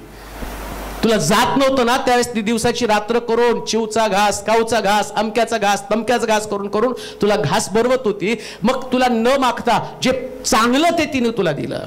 आणि ज्या दिवशी ती आई झाली ना, त्या दिवसापासून ती स्वतःला विसरली. पण ज्या दिवशी ती आई होती ना, त्या दिवशी ना तिला नवऱ्याची, ना घरच्यांची, ना कोणाचीच फिकीर नसती. ती जगती फक्त मुलांसाठी. देवानं तिला एवढा मोठा दर्जा देण्याचं कारण काय माहिती का? बऱ्याच ठिकाणात, बऱ्याच केसेसमध्ये मी ऐकतो, लेकरं झालं, नवरा सोडून पळून निघून गेला, मग ती आपल्या हाडाची काढ करत करत आपली लेकरं सांभाळतात, तिला मोठं करते. तिच्या जगण्याची पद्धत, जगण्याची दिशा म्हणजे तिची लेकरं असतात. तिला जगाचं, समाजाचं, नातेवाईकांचं, आजूबाजूच्या लोकांचा प्रश्न काहीच नसतो. तिला असं वाटतं मी आणि माझं लेकरू एवढंच माझं जग आहे. मग का देव त्याच्यासाठी विशेष तरतूद करणार नाही? का देव विशेष प्रकारचा दर्जा तिला देणार नाही? तुम्हाला माहिती का, तुमची आई जे तुमच्यासाठी करते ती जगातली कोणतीच व्यक्ती करू शकत नाही. कोणतीच नाही प्रियानो. माझ्या आईवरून मी सांगतो तुम्हाला, ज्या पद्धतीने तिने आम्हाला वाढवलं ना, ती पद्धतच तिची वेगळी होती. डोंबल्यावर कर्ज तिच्याकडे असायचं. देणेकरी घरातल्या वस्तू घेऊन जात होते. आमचे वडील दारू प्यायचे, कधी त्यांनी जबाबदारी पार पडली नाही, पण 4 लेकर घेऊन कशा पद्धतीने तिने वाढवलं, एवढा मोठा दर्जा. म्हणजे करताना काय परमेश्वर आंधळा आहे का, त्याला दिसत नाही का? आई करत असलेले श्रम, ती तुम्हाला वाढवत आहे, ती तुम्हाला उभं करत आहे, तुम्हाला शिक्षण देत आहे, तुमचं खाणं पिणं उठणं बसणं निजणं सगळं बारकाईनं पाहते. अजून पण तिच्याकडे तेच आहे. तिला अजून सुद्धा वाटतं मी लहान आहे. तुम्ही ऐकलं असेल, जे तिच्या संपर्कात येतात सारखी तिची तक्रार असते, हा खात नाही, हा करत नाही, अमक नाही करत. ती आईचं प्रेम आहे, तो दर्जा आहे. म्हणून लेकरांना एक गोष्ट ध्यानात ठेवा, तुम्ही जन्माला आला ना त्या दिवशी तिचं जग बदलून गेलं. तिच्यासाठी सगळ्यात महत्वाची गोष्ट फक्त लेकरच आहेत, ती मरत पण नाही हो. त्या लेकरांना वाढवायला जास्त आजारी पडते ना, तर ती देवाकडे एकच प्रार्थना असते, देवा मला या लेकराला मोठं केल्याशिवाय मरण सुद्धा येऊ देऊ नकोस. तिचा नवरा फाशी घेऊन मरतो, तो नवरा लेकर बायकोचा विचार न करता आणखीन दुसरं लग्न करू शकतो, पण आई तसं करू शकत नाही का? तिचं जग तिची लेकर असतात, तिचं जग असते. मग एवढं त्याग, एवढा बलिदान करताना, एवढं समर्पण तिचं असताना काय देवाला वाटत नाही का तिच्यासाठी काहीतरी तरतूद करावं? देवाला माहिती आहे, जिला मी घडवलं ना, ती घडवलेली व्यक्ती, ती आई, ती स्त्री अशाच पद्धतीची आहे आणि मला तिची प्रोव्हिजन करावीच लागणार आहे. तो देव आहे, त्याला सगळी परिस्थिती माहिती असते, मग तो प्रोव्हिजन करून ठेवलेली आहे. आणि मग तो दर्जा देत असताना तो काय म्हणतो माहिती का, की जर तू तुझ्या आईचा सन्मान केला नाही, तुझ्या बापाचा सन्मान केला नाही, मी तुझ्यातलं जीवन काढून घेईल, मी तुझ्यामधलं असणारं स्थान काढून घेईल. एक गोष्ट ध्यानात ठेवा, ज्या पदावर तुम्ही आलेला आहात, या पदाला तुमची योग्यता नव्हती, पण तुमच्या आईनं मेहनत करून करून त्या पदावरती तुम्हाला आणलेलं आहे. ती तुमची योग्यता नव्हतीच, कधीच ती तुमची योग्यता नव्हती, कारण तिनं आपलं पोट मारलेलं असतं. तुम्ही जेवल्यावरती नुसतं पाणी पिऊन झोपलेली याचा कधी तुम्ही विचार केलेला नाहीये, ती उपाशीच असते. मला आठवतं की जेव्हा आमच्या आईनं, मला आठवतं तेव्हापासून झोप हा प्रकार तिच्याकडे कधी नव्हताच. इथं आल्यावरती झोपायला लागली, पण पहाटे 3 वाजता पाणी यायचं, रात्री 12 वाजेपर्यंत आमच्या घरामध्ये भांडणं असायचे. त्यावेळेस 12-1ला कधीतरी झोपणार, पहाटे 3ला ती उठणार, तिथून पुढं कामाला जाणार. म्हणजे एवढ्या वर्षात तिने कुठंतरी 2-3 तास झोपलेली मला आठवतं. म्हणजे तिचं किती त्याग असतो, किती तिची समर्पण असतं. मग एवढं समर्पण, एवढा त्याग, एवढं चांगलं जीवन जगणं, हे मी माझ्या आईचं सांगत नाही, मला माहिती जगातली प्रत्येक आई हेच करत आलेली आहे, हेच तिचं जीवन आहे. मग तुम्ही वाढला, मोठं झाला, तुम्हाला पद आलं, तुमच्याकडे पैसा आला, मानाची जागा आली, तुम्ही तुमच्या पायावरती उभं राहिला, तुम्ही उडायला लागला. याचा अर्थ असा नाही की तुम्ही आपल्या जन्मदात्रीला विसरू शकाल. तर परमेश्वराची नजर तुमच्याकडे, आणि परमेश्वराची नजर असताना प्रभूनं विशेष प्रकारचं कॅटेगरी तिला बनवून ठेवली. आणि तो काय म्हणतो, जो कोणी आपल्या आईचा सन्मान करणार नाही, आणि मी त्याच्यातलं त्याचं कल्याण पण काढून टाकेल, मी त्याच्यामधलं माझं संरक्षण काढून टाकेल. आणि देव एवढा कोपतो, एवढा रागावतो, परमेश्वराला एवढी ईर्ष्या येते या गोष्टीची. कोणती? कारण ज्याला मी घडवलं. अहो लक्षात घ्या, जर देवाला असं वाटलं असतं ना, ऐका माझं बारकाई नाही का, देवाला असं वाटलं असतं ना मानव निर्माण करायचा, तरी असंख्य मानव देवदूत, तुम्हाला माहिती आहे का, असं म्हणतात 100 कोटी देवदूत देवानं तयार केले. 100 कोटी देवदूत. मग 100 कोटी मानव तयार करू शकला नव्हता? करायला पाहिजे होते त्यांनी, करू शकला असता तो. पण त्यानं आई आणि बाप, हजबंड आणि वाईफ तयार केले, आणि मग त्यांना म्हटलं फलद्रूप व्हा. त्यांच्या जीवनातला सगळ्यात मोठा भाग कोणतं तर फलद्रूप होणं, सगळ्यात मोठा आशीर्वाद. मग तो आशीर्वाद देत असताना त्याच्या मनामध्ये काय होतं, एक नातं जगामध्ये, एक अशा प्रकारचे संबंध मला निर्माण करायचे की ते पाहिल्यावरती लोकांना जगण्याची प्रेरणा मिळाली पाहिजे. दुसऱ्या भाषेमध्ये मी तुम्हाला सांगेन, ज्याने तुम्हाला वाढवलं, मोठं केलं, कदाचित आता त्यांची ताकद नसेल स्वतः जगण्याची, पण तुम्ही मात्र त्यांना जगवू शकता, तुम्ही त्यांना वाढवू शकता. मग तुम्ही कसं वाढवणार आहात? त्यांचा रिस्पेक्ट करा. जगण्यासाठी त्यांना असं वाटलं पाहिजे की मला जगायचं आहे, का तर माझी लेकरं माझा सन्मान करत आहे, माझी लेकरं माझ्यावरती प्रेम करत आहे, माझी लेकरं माझं ऐकत आहे. फार लेकरं कधी जर आई वडिलांच्या विरोधात गेलं ना, त्यांची जगण्याची आशा संपून जाते. त्यांना वाटतं कुणासाठी जगावं, हे जगण्याची माझी प्रेरणा होते, हे लेकरं माझ्यासाठी सर्वस्व होते. पण ज्या दिवशी तुम्ही त्यांच्या आज्ञेच्या बाहेर जाता, त्यांचं जगण्याची आसक्तीच मरून जाते. त्यांना वाटतं आता जिवंत राहू नये, आता मेलेलं बरं. एवढं प्रेम ते तुमच्यावरती करत असतात. आणि बायबल काय सांगतं माहिती का, याच कारणामुळं आई या शब्दाकडे देव येतो ना आणि त्याच तो म्हणतो, जर तिचा सन्मान केला तर मी तुला जगामध्ये असणारे सगळे आशीर्वाद देईन. लक्षात घ्या,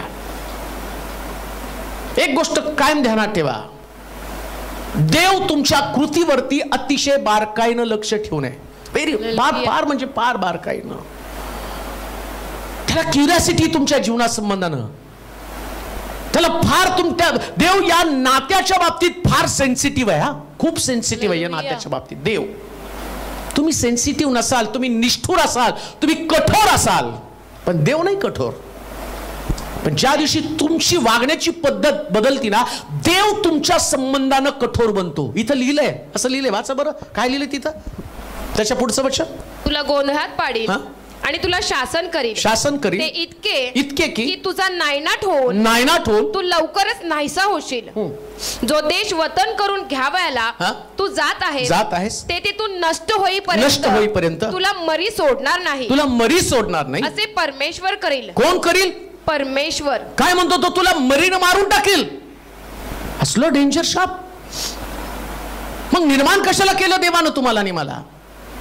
का देव तुमच्यावरती? आणि असं लिहिलं, देवानं आपला एकुलता एक पुत्र वधस्तंभावरती दिला. एवढं देव प्रेम करतो. पण तेव्हाच देवाचं अंतकरण कठोर बनतं. कधी? ज्यावेळेस देवाचे लोक देवाच्या वचनाच्या विरोधात जातात. ऐका बरं का तरुणांनो, तरुणींनो, जेवढे लोक तुम्ही देवाचं वचन ऐकत आहात, गंभीर बना. आपल्या आईच्या बाबतीत, आपल्या वडिलांच्या बाबतीत, जे तुमचे पॅरेंट्स आहेत, जे तुमचे पालक आहेत, या पालकांच्या बाबतीमध्ये देव गंभीर आहे. तो सगळ्यात जास्त प्रेम त्यांच्यावरती करतो. म्हणून तुमची प्रेमाची व्याख्या बदलून टाका. आमेन. जे खरं प्रेम आहे ते आईचं आणि लेकरांचंच आहे. बाकी सगळी प्रेम खोटे जगामधले. अजून पुढे काय म्हटलं वाचा. क्षयरोग. काय हो? पाठवेल. रोग. क्षयरोग, ताप, दाह, जळजळ, अवर्षण, तांबेरा व बुरशी यांच्या योगे परमेश्वर तुला मारील. कुणाला मारील? जो आपल्या आई बाबाचा मान राखत नाही. आज्ञा देवाची काय आहे? आपल्या आई आणि बापाचा मान राख. आणि मान राखत नाही तो म्हणतो, जो कोणी यात लिहिलेल्या आज्ञा पाळणार नाही त्याच्या मागे हे सगळे रोग, शाप येतील. कोणते शाप आहे?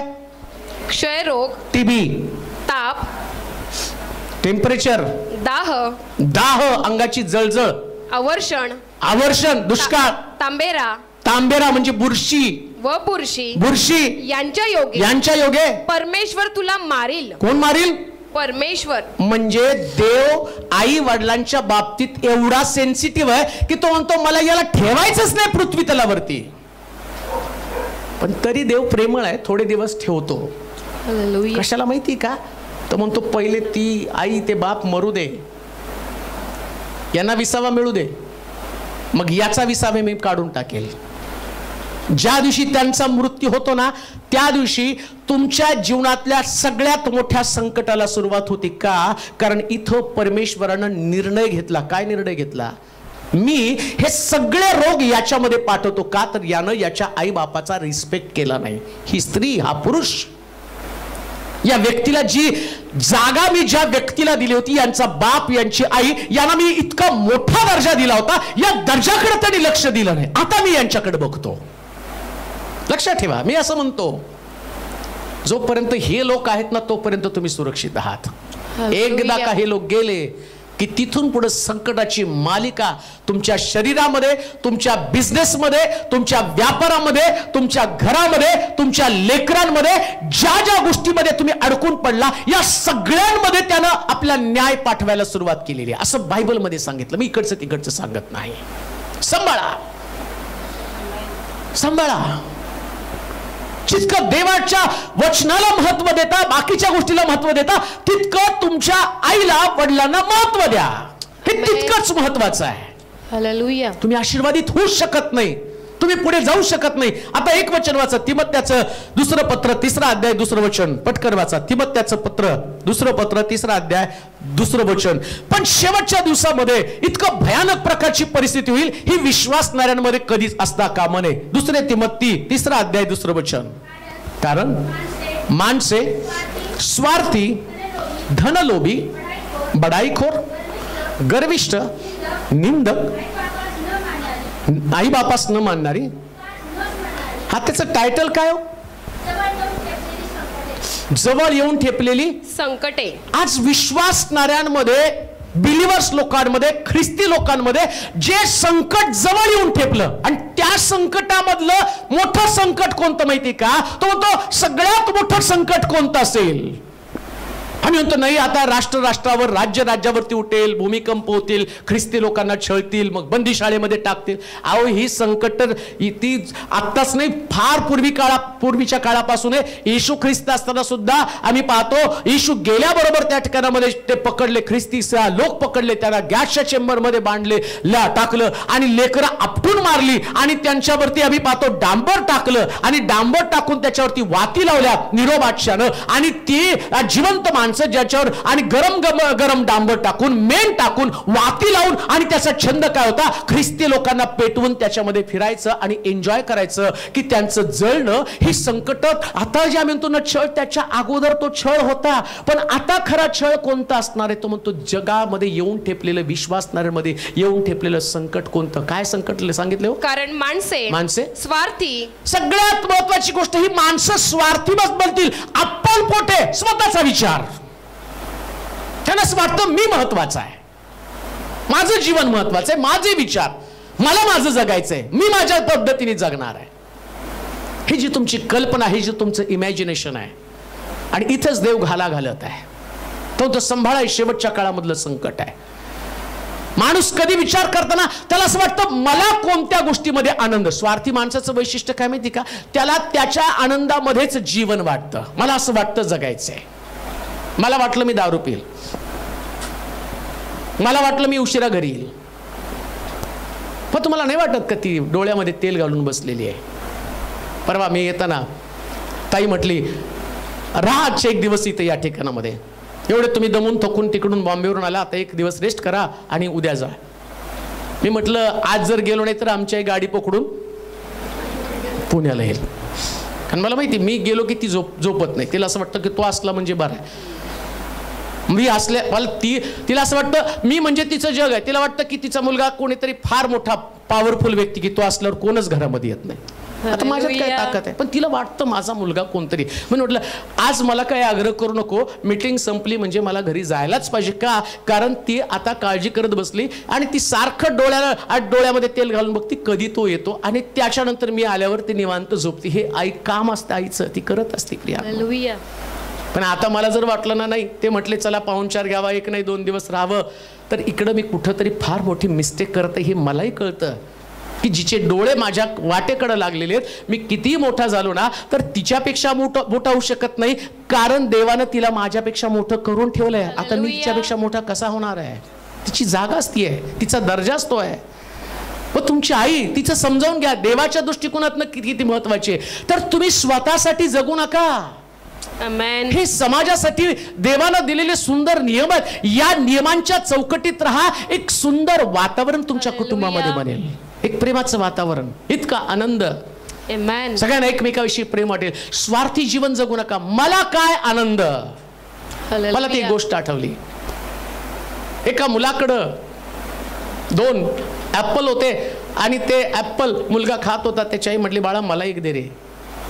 मग त्याने पटकन खाल्लं, आणि खाल्लेलं ते एक ऍपल तिच्या आईला दिलं. ते म्हणले किती स्वार्थी आहे ही, हे खाल्लेलं मला तिने दिलं. ती बाळा अजूनही तुझ्यातला तो स्वभाव गेला की नाही? ती लेकरू काय म्हणतं, मम्मी मी चेक करत होते कडू आहे का गोड आहे. हे गोड आहे हे तुला दिलं, हे कडू आहे ते मी माझ्याकडे ठेवलं. ही लेकरांचा दर्जा असला पाहिजे. ही निस्वार्थी वृत्ती तुमच्यामध्ये असू द्या, आणि याचं प्रतिफळ तुम्हाला कोण माणूस नाही, स्वर्गातला देव देणार आहे. देवाचं प्रेम तुमच्या आई वडिलांवर आहे, तुमचं प्रेम तेवढंच त्यांच्यावर असलं पाहिजे. राहा, समर्पित राहा. मला मागं नेहमी माझी आई म्हणायची, अरे तू एकदा करून टाक ना, असं किती दिवस राहतो. मी म्हटलं करायला काय नाही, मी करेल, पण तू बाहेर राहशील. ती म्हटली मला बाहेर राहिलं तरी चालेल. अगं म्हटली सोपं आहे बोलणं, का ती आलेली ऍडजस्ट करून घ्यायला पाहिजे ना. मी म्हटलं नको ग, राहती ना, आरामशीर राहा, इतकं चांगलं नाही. मला तुझी काळजी, अगं तुला माझी काळजी, पण मला तुझी जास्त काळजी, कारण देवाने जबाबदारी मला तुझी दिलेली आहे. आणि मी आनंद आहे त्याच्यामध्ये, आनंद आहे मला. मला माहिती मी खूप आशीर्वादित आहे, खूप आशीर्वादित आहे. माझ्यासारखे आशीर्वाद कोणाकडे नाहीत. लोकांना हेवा वाटतो एवढे आशीर्वाद देवानं मला दिलेले आहेत. त्याचं कारण ती आहे. तुमच्या जीवनामध्ये एक व्यक्ती आहे जी तुमच्या आशीर्वादाचं कारण आहे. तुम्ही ब्लेसेड आहात, तुम्ही आशीर्वादित आहात. आणि कोणामुळे माहिती का? तिने 9 महिने तुम्हाला पोटामध्ये ठेवलं म्हणून तुम्ही आशीर्वादित आहात. तिच्या मनात आलं असतं तर तिने मारून टाकलं असतं पोटात तुम्हाला. कधी कधी डॉक्टर सांगतात मारा त्याला. एका बहिणीचा मला फोन आला, पास्टर डॉक्टरने सांगितलं त्या पोटामध्ये असणारं बाळ आणि त्याचं जे हृदय, त्या हृदयाला छिद्र आहे, मेंदूची वाढ नीट झालेली नाही, त्यांनी काढून टाका. रडत होती ती बहीण. कसंही असलं तरी माझं लेकरू मला जन्माला आणायचंय. डॉक्टर म्हणले कसं वाढणार? अपंग लेकरू, मतिमंद असेल, हातपाय त्याला नसतील, असं लेकरू कसं जन्माला घालणार आहे? पण त्या लेकराला मारण्याची ती तयारी करत नव्हते. पास्टर प्रार्थना करा, मला माझं लेकरू हवंय, ते माझं आहे. म्हटलं काळजी करू नको, देव असं काही करू देणार नाही. नक्की प्रभू तुझ्या लेकरासाठी काहीतरी करेल. आणि मग तिच्यासाठी प्रार्थना केली. प्रार्थना केल्यावर त्यांनी सांगितलं, डॉक्टरला दाखवलं. डॉक्टर म्हणले सगळं नॉर्मल झालेलं आहे. सांगण्याचं तात्पर्य एवढं असताना सुद्धा ती आपलं लेकरू मरू द्यायला तयार नव्हती. ही आई आहे, ही आई आहे जी आपल्या पोटामध्ये, तिला माहितीये जन्माला आलं तर त्याला जन्मभर सांभाळावं लागणार आहे. अपंग असू द्या, अंध असू द्या, कसं का असेना, पण त्या लेकराला मला सांभाळावं लागणार आहे. आणि या पद्धतीनं ती घडवत असती. मग परमेश्वर त्याच्या संबंधाने बोलतो. शेवटच्या काळी कठीण दिवस येतील, लोक स्वार्थी बनेल. स्वार्थी बनू नका, अजिबात स्वार्थी बनू नका. लेकरांनो स्वार्थी बनू नका.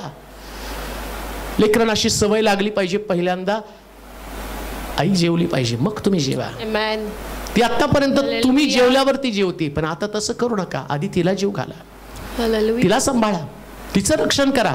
आणि मी म्हणतो तुमच्यातलं सगळं चांगलं तिला द्या. आजपर्यंत ती तेवढंच करत आलेली आहे. ती नेहमी सगळं चांगलं त्याने तुम्हाला देत आली. तुम्ही चांगलं द्या ना, बेस्ट मधलं बेस्ट तिला द्या. आणि गोष्ट तुम्हाला सांगू का, ना तिला तुमच्या पैशाची गरज आहे, ना तिला तुम्हाला वस्तूची गरज आहे, पण तुमच्या 2 प्रेमाच्या शब्दांना तिला जग मिळाल्यासारखं वाटतं.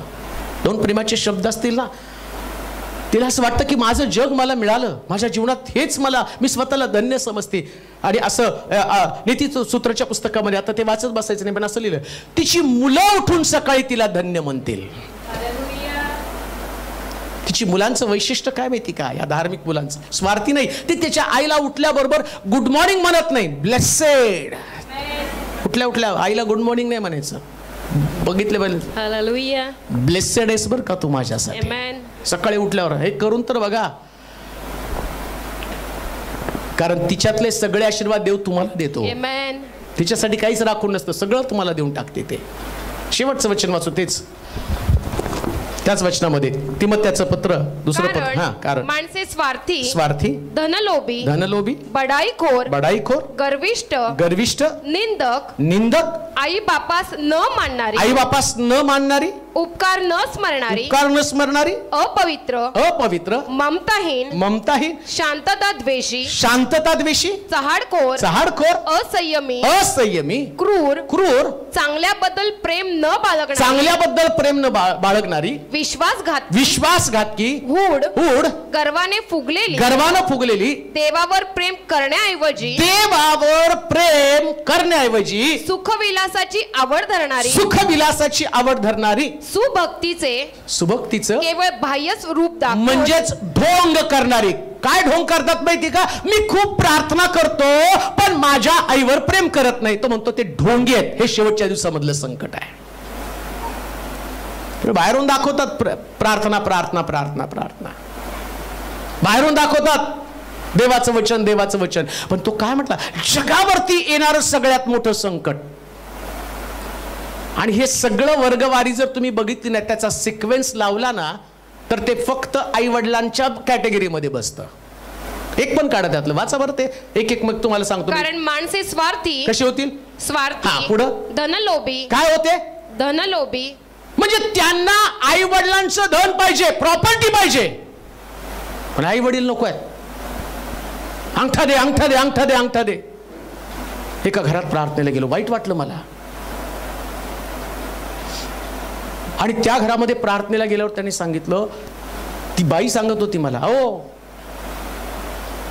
माझ्या नवऱ्यानं आणि मी हे केळ्याचा बिझनेस करून करून एवढं सगळं विश्व, इतकं सुंदर मोठाच्या मोठा बंगलो त्यांचा होता, एवढं सगळं, अजून पण माझा नवरा तेच याला जबाबदार आहे. पण आता माझा नवरा, त्याची अवस्था, मी गेलो तिथं बघितलं तर तो बिचारा असा खुर्चीवरती मान टाकून, एवढा स्ट्रॉंग मनुष्य, एवढा मोठं प्रॉपर्टी केलेला, अगदी गरिबीतनं तळागाळातनं बस आलेला तो मनुष्य, आणि मान खाली घालून असा बसलेला होता. आणि तो म्हटले प्रार्थना करा. गेली 5-6 वर्ष हा माणूस जागेवरून हल्ला नाही, असाच आहे. म्हटलं कारण काय, काय झालं म्हटलं यांच्या बाबतीमध्ये, ते विचारा त्या पोरांना.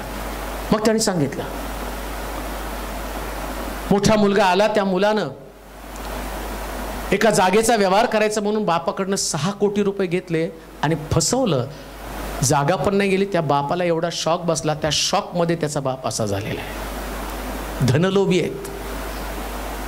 एवढा मोठा धोका त्याने, आम्ही त्याला देणारच होतो, त्याची संपत्ती होती, आम्ही त्यालाच देणार होतो. पण धक्का जो आहे ना, अशी लेकरं करतील हे त्याला पचलंच नाही. आणि तो मनुष्य इतका निष्पित त्या ठिकाणामध्ये पडलेला आहे की त्याला पाहूसुद्धा वाटत नाही, कोणाकडे लक्ष देऊ वाटत नाही, कोणामध्ये त्याला इंटरेस्ट राहिलेला नाही. त्याला काही पॅरालिसिस नाही झाला, पण शॉकने तो तसा झालेला आहे. किती मोठा आघात असतो लेकरांचा आई वडिलांसंबंधानं.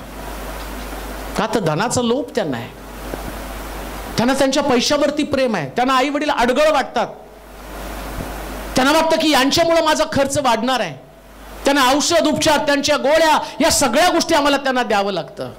अरे तुम्ही ज्यावेळेस दवाखान्यामध्ये होता ना, तर तिने गळ्यातलं सुद्धा घाण ठेवलेलं असतं, विकलेलं असतं ते. अहो काही आई वडील तर मी असे बघितले, त्यांनी आपले कपडे सुद्धा विकले लेकरांसाठी, घरातली भांडी विकलेली असतात. का तरी लेकरू जगायला पाहिजे, वाढायला पाहिजे, मोठं व्हायला पाहिजे. आपल्या संपत्तीची सुद्धा विचार करत नाही. ते सगळं काही खर्च करून टाकतात, सगळं आपल्या लेकरांवरती उधळून टाकतात. का तर त्यांना असं वाटतं माझी लेकरं जगावीत. आणि तुम्हाला आता धनाचा लोभ, धनासंबंधांना विचार करता, तुम्हाला त्यांच्या गोळ्या, त्यांची औषधं तुम्हाला जड जातात. तुम्हाला पण औषधाची वेळ येणार आहे. म्हणून तर देवाने हे सगळे टप्पे ठेवले जीवनामध्ये. तरुणपण, बालपण, तरुणपण, वृद्धपकाळ, तुम्ही पण वृद्ध होणार आहे, तुम्हाला पण औषध गोळ्याची वेळ येणार आहे. आणि ती येणार जर तुम्ही तुमच्या आईवडिलांच्या औषधांची तरतूद आता करत नाहीत ना, मग तुमच्यावरती त्या औषधांची वेळ येईल. पण देवानं त्यांना पुरवलं, पण तुम्हाला पुरवणारं कोणी नसणार आहे. हे बायबलमधलं मी तुम्हाला सांगतो, बाहेरचं नाही सांगत.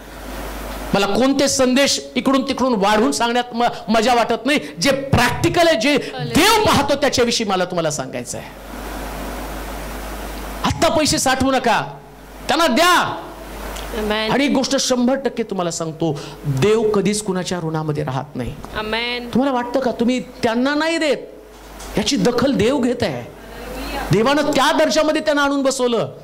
आई वडील, त्याच्यानंतर म्हणतो देव, त्याच्यानंतर आई वडील, मग त्यानं त्याच्या जवळ आणून ठेवलेलं आहे त्यांना. मग तुम्हाला वाटतं तुम्ही त्याला दे. मला एकच वचन वाचू, मार्काचं शुभवर्तमान 10 अध्याय 19 वचन वाचा. मार्क शुभवर्तमान 10 अध्याय 19 वचन पटकन वाचा.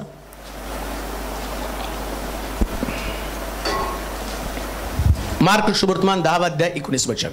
तुला आज्ञा ठाऊकच आहे, तुला आज्ञा ठाऊकच आहे की खून करू नको, खून करू नकोस, व्यभिचार करू नको, व्यभिचार करू नकोस, चोरी करू नको, चोरी करू नकोस, खोटी साक्ष देऊ नको, खोटी साक्ष देऊ नकोस, ठकवू नको, ठकवू नकोस, आपला बाप व आपली आई यांचा मान राख. आता त्यानं इथं पण येशूनं पुन्हा एकदा ती आठवण करून दिली. आणि आठवण करून देताना येशूनं बाकीच्या आज्ञा नाही काढल्या, आता ज्या आज्ञा त्यानं काढल्या. आणि त्या आज्ञेमध्ये काय काय दिले बघा बरं. तुला आज्ञा ठाऊकच आहे, आज्ञा ठाऊक आहे की खून करू नको, खून करू नकोस, व्यभिचार करू नको, व्यभिचार करू नकोस, चोरी करू नको, चोरी करू नकोस, खोटी साक्ष देऊ नको, खोटी साक्ष देऊ नकोस, ठकवू नको, ठकवू नकोस, आपला बाप. हे सगळं जे आहे ना, ते परत तिथं त्यांनी आई वडिलांसंबंधित आणून ठेवलेलं आहे. काय काय सांगितलं माहिती का? व्यभिचार करू नकोस. आई वडील अडचणीचं कारण का बनतात? कारण ते आपल्या लेकरांना व्यभिचार करू देत नाही. ईश्वरने ती आठवण करून दिली. त्याला माहिती की व्यभिचार केला तर या ठिकाणामध्ये आई वडिलांची अडगळ होणार आहे. ते पाप करू देणार नाही, वाईट वर्तन करू देणार नाही. व्यभिचार करू नकोस, पुढे खून करू नको. लक्षात घ्या, तुम्ही ज्यावेळेस असं नाही की त्या ठिकाणी ईश्वर असं म्हणत आहे बाहेर जाऊन कुणाचं तरी खून करून येता. अहो तुम्ही तुमच्या आई वडिलांचाच खून केलेला आहे. त्यांना जगूशी वाटत नाही ना, ते मृत्यूची वाट पाहते घरामध्ये बसून. त्यांच्या भावना तुम्ही मारल्या, त्यांनी त्यांचं भविष्य तुमच्यामध्ये गुंतवलं, पण तुम्ही त्यांचं भविष्य खराब करून ठेवलेलं आहे. ते राहू शकले असते, चांगले कपडे घालू शकले असते. मला माहिती इथं बसलेले प्रत्येक जण बेस्ट मधलं बेस्ट तुमच्या लेकरांना तुम्ही देता. मग तुमचं तरुण पण तुम्ही का वाया घालवलं? तुम्ही पण तरुण होता, तुम्हाला पण जगायचं होतं. तुम्ही का फाटके तुटके कपडे घातले? तुम्ही का एकच गोळी खाऊन दवाखान्यात थांबला, पण तुमच्या लेकरांना तुम्ही भारीतल्या भारी हॉस्पिटलमध्ये घेऊन गेला? तुमचे पैसे का वेस्ट घालवले? साधा आजार असलं तरी तुम्ही धावपळ केली, त्यांनी धावपळ केली. आणि आता तुमच्याकडे पैसा आल्यावर तुम्हाला असं वाटतं की त्यांच्यासाठी मला नाही द्यायचं. मग येशू ख्रिस्त तेच म्हटलं ना, तुम्ही आपल्या जे आई वडिलांसाठी लागतं ते तुम्ही मंदिरामध्ये आणून दिलेले. हे तुम्हाला कोणी करायला सांगितलं? आई वडिलांच्या पोषणाची जबाबदारी नाही, पण मंदिरामधलं सगळ्यात मोठं दान आहे. ऐका, मी तर म्हणतो एखाद्या मंदिरात कमी द्या, पण आई वडिलांना जास्त द्या. मंदिरात देवाचं ते दशांश अर्पण द्या, त्याच्यापेक्षा जास्त तुम्हाला करायची गरज नाही. तुमचे आई वडील उपाशी आहे आणि तुम्ही कशाला मोठी मोठी दानं? का तर त्याचा पुकारा होणार आहे, त्याचं फार मोठं प्रतिफळ तुम्हाला मिळणार आहे, लोक तुम्हाला चांगलं म्हणणार आहे. अहो, लोक चांगलं म्हणण्याच्या अगोदर देव काय म्हणतो ते बघा ना. देवाचं काय अपेक्षा आहे? आजच्या मायवारच्या साडीसाठी तुमची आई बिलकुल हापापलेली नाहीये. आज मायवारचं जेवण तुम्ही घेणार आहे ना, त्याच्यात पण तिला इंटरेस्ट नाही, तीच करून घालणार आहे तुम्हाला. मग काय तुम्ही देता तिला? तिच्याच हाताचं जेवण तुम्ही खाणार आहे. मग म्हणता मायवार मायवार आज बिर्याणी करायची. कोण करते बिर्याणी? तुम्हाला काय जमतो पिझ्झा शिवाय? तुम्ही येतं ते खाणारा खाईल तोच नशीब म्हणायचं. मग सगळं खाणं पिणं तिचं नाव कोणाचं?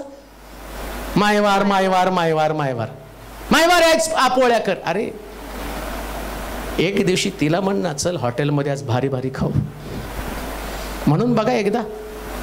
खाणार नाही पण म्हणा तर आनंद वाटू द्या तिला. आणि फक्त मायवारला करू नका बरं. काय उपयोग नाही त्याचा. एक दिवस नाही म्हणून म्हटलं 365 दिवस. मला आता उगाच ते बाकीच्या चर्चमध्ये चालू आहे म्हणून मी पण आपलं रट्टा मारला तुमच्यावर, पण मी त्याच्यात इंटरेस्टेड नाही. मला माहिती देवाचे लेकरं 365 दिवस आज्ञेमध्ये राहायला पाहिजे. पण मला एक ती संधी मिळते ना, मला वाटतं की त्या निमित्तानं आई बापा संबंधाने देवाचं मत तुमच्यापर्यंत घेऊन जावं, म्हणून मी ते करत आहे.